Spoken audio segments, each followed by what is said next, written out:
বাড়িতে কয়েকটি বেকিং আইটেমের জিনিস থাকলে আপনিও বানাতে পারবেন এত সুন্দর একটি বার্থডে কেক। হ্যালো এভরিওয়ান, আসসালামু আলাইকুম। সবাই কেমন আছেন? আশা করি সবাই ভালো আছেন এবং সুস্থ আছেন। এখানে আপনারা যে কেকটা দেখতে পাচ্ছেন, দেখে কি মনে হচ্ছে কেকটা আমি ওভেনে বেক করেছি, তাই না? নো, আমি হচ্ছে কেকটা বেক করেছি গ্যাসের চুলায়। গ্যাসের চুলায় যে এত পারফেক্ট ভাবে স্পঞ্জ কেক বানানো যায় আমি ট্রাই না করলে বুঝতাম না। সো এখানে হচ্ছে আমি দুইটা কেক বানিয়ে নিয়েছিলাম গ্যাসের চুলায়। কেক দুইটা অনেক স্পঞ্জি হয়েছে। এখানে হচ্ছে আমি কেক ডেকোরেশনের জন্য হচ্ছে টপিক্যাল হুইপ ক্রিমটা নিয়েছিলাম। আপনারা চাইলে হচ্ছে যে কোনো ব্র্যান্ডের হচ্ছে হুইপ ক্রিম নিতে পারবেন, কোনো সমস্যা নেই। যাই হোক, আমার কেকের ডেকোরেশন কেমন হয়েছে সবাই একটু কমেন্ট করে জানাবেন। আমার কাছে কেক ডেকোরেশন করার জন্য ঠিক সেরকম কোনো নজল ছিল না। আমার কাছে যে কয়টি নজল ছিল সেই কয়টি নজলের মাধ্যমে হচ্ছে আমি কেক ডেকোরেশন করার ট্রাই করেছি। হুট করে হচ্ছে আমার নানু বাসার সবাই প্ল্যান করে বসে যে তারা আর কি হচ্ছে ভ্রমণে যাবে। সো সেজন্য হচ্ছে এক একজনকে এক এক রকম দায়িত্ব দেওয়া হয়েছিল। আমাকে দায়িত্ব দেওয়া হয়েছিল দুইটি কেক বানিয়ে নিয়ে যাওয়ার জন্য।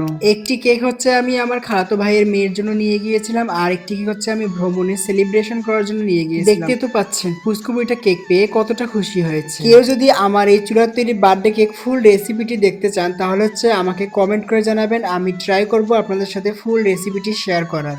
ধন্যবাদ।